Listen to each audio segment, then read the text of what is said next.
नमस्कार दोस्तों, मैं सुमित मिश्रा स्वागत करता हूं एक बार फिर से आप सभी का एमजेटी एजुकेशन में। दोस्तों, अरविंद केजरीवाल बाहर आ गए हैं, लेकिन बाहर ये अभी बेल पर आए हुए हैं, कुछ शर्तों के साथ आए हुए हैं। तो इसको हम लोग जानेंगे, देखेंगे सारी शर्तें क्या है, क्या कुछ कर सकते हैं, क्या नहीं कर सकते हैं, साथ ही साथ ये पूरा मामला क्या है इसको भी हम लोग देखेंगे। बहुत ही छोटी सी वीडियो होगी, इन्फॉर्मेटिव होगी, आपको जरूर जानना चाहिए इन सारे पॉइंट्स को।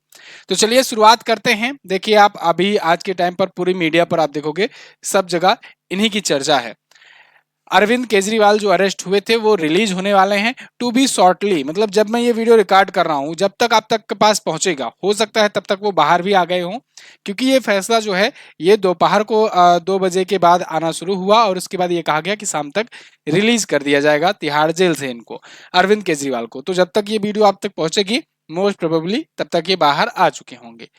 इनको इन्फोर्समेंट डायरेक्टरेट ने गिरफ्तार क्यों किया था, ये अभी तक हिरासत में क्यों थे, तिहाड़ जेल में क्यों थे, इस पर मैंने आपको एक वीडियो दी थी केजरीवाल गिरफ्तार करके। तो उसमें शराब नीति घोटाला भी अच्छे से समझाया था। अगर आपने नहीं देखा है, इस वीडियो को जरूर देखिएगा, जिससे आपको क्लियर हो सके कि बेस पॉइंट क्या है, मतलब क्यों ये जेल गए थे और अब अभी तक ये इन पर क्या केसेस चल रहे हैं, क्या सुनवाई चल रही है, और इनके जो पिछले जो साथी थे वो सब जो गए हुए हैं उनका क्या हाल है। फिलहाल आम आदमी पार्टी में खुशी की लहर दौड़ गई है भाई, बहुत दिनों के बाद इनके लीडर वापस आए हुए हैं।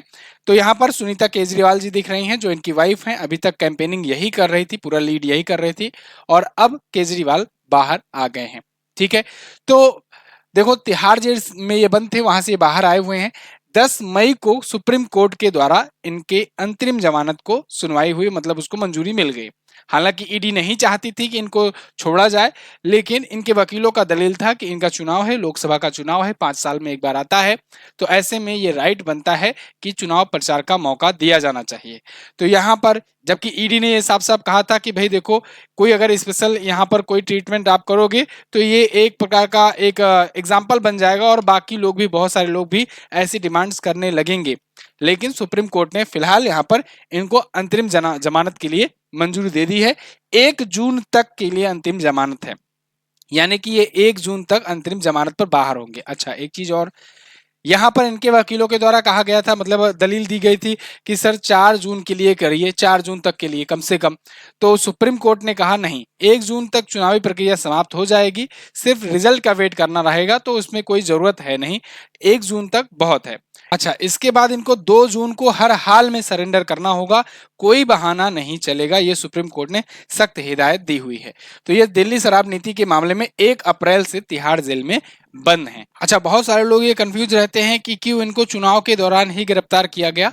तो देखिए, इस पर ईडी का कहना यह है कि हम तो भैया इससे पहले 9 बार समन भेज चुके थे, 9 बार ये समन रिजेक्ट करते रहे, और ऐसा भी नहीं कि रोज रोज करके 9 दिन में 9 समन भेजे हों, बाकायदे 15-15 दिन, 20-20 दिन की गैपिंग पर भेजा जाता रहा।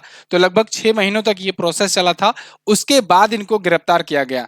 ईडी का समन जो है ये रिजेक्ट कर देना या कहें इसको इग्नोर कर देना छोटे मोटे किसी व्यक्ति की बस की बात भी नहीं होती है। ये सीएम थे, इसलिए बचते भी गए, लेकिन आखिरकार 9 समन भेजने के बाद ईडी ने इनको गिरफ्तार किया था। तो यहाँ पर ईडी का आरोप उल्टा इन पर लगता है कि ये खुद जानबूझ करके इस प्रक्रिया को चुनाव तक खींच करके ले आए, वरना ये इससे पहले ही इन पर ट्रायल वगैरह शुरू हो जाता। फिलहाल इनकी अंतरिम जमानत पर ईडी क्या कह रही है? ईडी का कहना है, ईडी ने इसके विरोध में 2 दलीलें दी है। ईडी का कहना यह है कि चुनाव प्रचार जमानत का आधार नहीं हो सकता है, क्योंकि यह कोई मौलिक अधिकार या कानूनी अधिकार नहीं है कि चुनाव प्रचार करना मौलिक अधिकार है तो हमें अंतरिम जमानत मिलनी चाहिए। दूसरा दलील यह है, ईडी ने यह भी कहा है कि जमानत देने से गलत मिसाल कायम होगी और कल को कोई भी किसी पर भी एक्शन लिया जाएगा तो वो भी ऐसे इसी का एग्जाम्पल दे करके सुप्रीम कोर्ट से डिमांड करेगा, क्योंकि आप जानते हो सुप्रीम कोर्ट के जो आदेश होते हैं, जो इनके फैसले होते हैं, वो नजीर बन जाती है और बाकी कोई भी उसको रेफरेंस दे सकता है।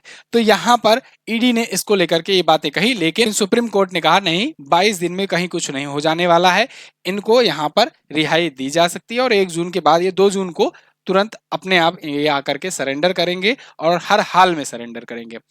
रिहाई कब तक हो सकती है? तो देखिए, आज शाम तक रिहाई हो सकती है, जब तक आपके पास ये वीडियो पहुंचेगी तब तक ये हो भी गए होंगे, लेकिन इनको 50,000 रुपए का जमानती बॉन्ड भरना होगा, जिसे तिहाड़ जेल का रिहाई के लिए एक मुचकला कह सकते हैं, ये उनका प्रोसेस है और वो मतलब औपचारिकताएं पूरी कर करके ये बाहर आएंगे। तो 50,000 रुपए का इनको जमानत बॉन्ड भरना होगा, फिर ये बाहर आएंगे। अच्छा, बाहर आने के बाद सुप्रीम कोर्ट ने सख्त हिदायत दी है कि 4 शर्तें आपको माननी ही होगी। ये 4 शर्तें मानना पड़ेगा आपको, तभी आप बाहर जाओगे। तो वापस जब आओगे तो आप पर कोई और अन्य कार्रवाई नहीं होगी, अन्यथा आप पर अन्य कार्रवाइयां भी हो सकती है, कंडेम्न ऑफ कोर्ट हो सकता है, क्योंकि कोर्ट ने ये कहा है कि ये 4 चीजें आपको माननी होगी। कौन कौन सी चीजें हैं? पहला, कि ये शराब नीति के केस में खुद की भूमिका पर कोई भी बयान नहीं देंगे। शराब नीति के केस में इनकी क्या भूमिका है, क्या नहीं है, इस पर कोई भी बयान नहीं देंगे। दूसरा, मुख्यमंत्री ऑफिस में नहीं जाएंगे, ना ही दिल्ली सचिवालय जाएंगे, मतलब किसी भी अपने ऑफिशियल वर्क के लिए ये नहीं जाएंगे। यहाँ पर ध्यान रखने वाली बात है, सरकारी कामकाज में दखल नहीं देंगे, जो जैसा चला वैसे चलने देंगे। फाइलों पर भी कोई हस्ताक्षर नहीं करेंगे, मतलब ऐसा नहीं हो सकता कि इस दौरान ये बाहर आए तो कई सारे प्रोजेक्ट्स पर ये मतलब सिग्नेचर कर दिए, क्योंकि भाई सीएम है अभी भी, तो कई नई चीजें घोषित कर दी है, तो कोई भी ऐसा चीज ये सिग्नेचर नहीं करेंगे। कोई नए प्रोजेक्ट हो या कोई बाकी जो रुका हुआ प्रोजेक्ट हो, इन सब पर कोई साइन नहीं करेंगे, ना ही कोई चीज रिजेक्ट कर सकते हैं। इसके अलावा शराब नीति के केस से जुड़े किसी भी गवाह से ये बातचीत नहीं करेंगे। किसी भी गवाह से भी अगर ये बातचीत किए तो ईडी इन पर अन्य केसेस लगा देगी। तो ये 4 शर्तें इनको माननी होगी। सुप्रीम कोर्ट की ये 4 शर्तें हैं जो अरविंद केजरीवाल के लिए दी गई हैं। फिलहाल के लिए ऐसे ही कुछ शर्तों के साथ संजय सिंह को छोड़ा गया था। अगर आपको याद हो, जस्टिस संजीव खन्ना और जस्टिस दीपांकर दत्ता की बेंच ने कहा कि जैसे संजय सिंह जब आए थे बाहर, उनको कुछ शर्तों के समान छोड़ा गया था, ऐसे कुछ शर्तों के साथ इनको भी छोड़ा जाएगा, ठीक है ना, केजरीवाल को भी। संजय सिंह 1 अप्रैल को इसी मामले में जमानत दी गई थी और इनके लिए 3 शर्तें रखी गई थी। क्या क्या? कि ये जेल से बाहर जाकर आबकारी नीति से जुड़ी कोई बयानबाजी नहीं करेंगे, अपना पासपोर्ट सरेंडर करेंगे, मतलब ये कहीं बाहर नहीं जा सकते हैं, दिल्ली के बाहर जाने पर जांच एजेंसियों को बताएंगे और अपनी लाइव लोकेशन शेयर करते रहेंगे। ये 3 शर्तें बताई गई थी संजय सिंह के लिए, जो आम आदमी पार्टी के ही एक वरिष्ठ लीडर हैं और ये अभी बाहर आए हैं, ये भी, ठीक है ना। तो ऐसे ही बाहर केजरीवाल भी आए हुए हैं, लेकिन 1 जून को इनके लिए डेडलाइन भी दी गई कि 1 जून को समाप्त होगा, फिर 2 जून को ये वापस आएंगे। तो अभी के लिए तो आम आदमी पार्टी के लिए सेलिब्रेशन का टाइम है। इसी दौरान ये राघव चड्ढा भी दिखाई पड़ गए। राघव चड्ढा आप देख रहे होंगे कि ये पहले तो बहुत मुखर रूप से ये आम आदमी पार्टी को सपोर्ट करते थे और बाकी पार्टियों को विरोध करते थे, काउंटर करते थे, मीडिया पर अक्सर दिखते थे, डिबेट्स में अक्सर दिखते थे। लेकिन आपने एक चीज नोटिस किया होगा कि जब से अरविंद केजरीवाल जो गिरफ्तार हैं, या जब से ये चीजें मामला तेज पकड़ा हुआ है, तब से इनका ना कोई बयान सामने आया है, ना ही यही कहीं दिखाई पड़े हैं आपको। एक्चुअली में कारण यह है इसके पीछे कि राघव चड्ढा जो है ये लंदन में है।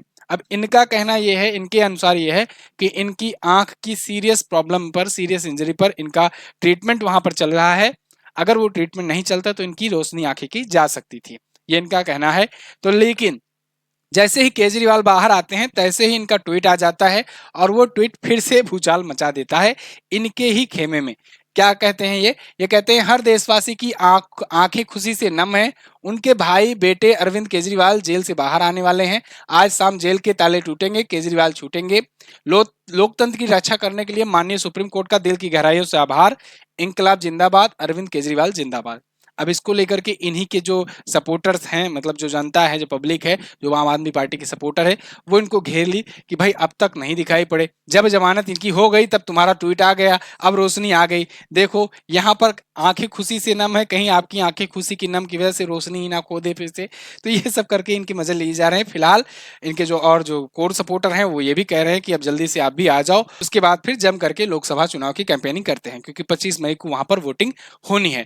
ऐसे में सुप्रीम कोर्ट ने एक और नया मतलब मसाला डाल दिया है, एक नया ट्विस्ट डाल दिया है, कहें कि एक प्रकार से लोकसभा के चुनाव में एक नई जान डाल दी है फिर से। तो थोड़ा जैसे होता नहीं कि मूवीज में क्लाइमैक्स आ जाता है तो थोड़ा सा इंटरेस्टिंग बन जाती है, तो वो ऐसे ही लोकसभा का चुनाव जो थोड़ा सा इधर उधर मुद्दों से भटक रहा था, कांग्रेस और एनडीए के बीच में रह गया था, वो अब फिर से तिकड़ी में आ गया है। यानी अब 3 तरीके से फिर से होगा। हालांकि इंडिया गठबंधन का ही अलायंस आम आदमी पार्टी भी है। तो फिलहाल आपकी इस पर क्या राय है, आप लोग कमेंट करके हमें जरूर बताइएगा। दिल्ली शराब घोटाला क्या है, इसको जानना चाहते हैं तो आप इस वीडियो को देख सकते हैं। बहुत ही शॉर्ट टर्म में आपको समझाया गया है पूरा डिटेल के साथ। इसके अलावा अगर आप चैनल पर नए आए हो तो आपसे रिक्वेस्ट है चैनल को सब्सक्राइब जरूर कर लीजिएगा, क्योंकि ऐसी और वीडियोस आप तक पहुंचती रहेंगी। यहाँ तक वीडियो देखते हुए आए हो तो रिक्वेस्ट आपसे सब्सक्राइब जरूर कर लीजिए। नीचे लाल कलर का सब्सक्राइब का बटन बना हुआ है, 1 सेकंड लगेंगे, आप उस पर क्लिक कर दीजिए, सब्सक्राइब हो जाएगा, फ्री में, कोई चार्ज नहीं देना है। Thank you so much. इस वीडियो को भी देख लेना। मिलेंगे अगली वीडियो में, तब तक तक के लिए नमस्कार, जय हिंद, वंदे मातरम।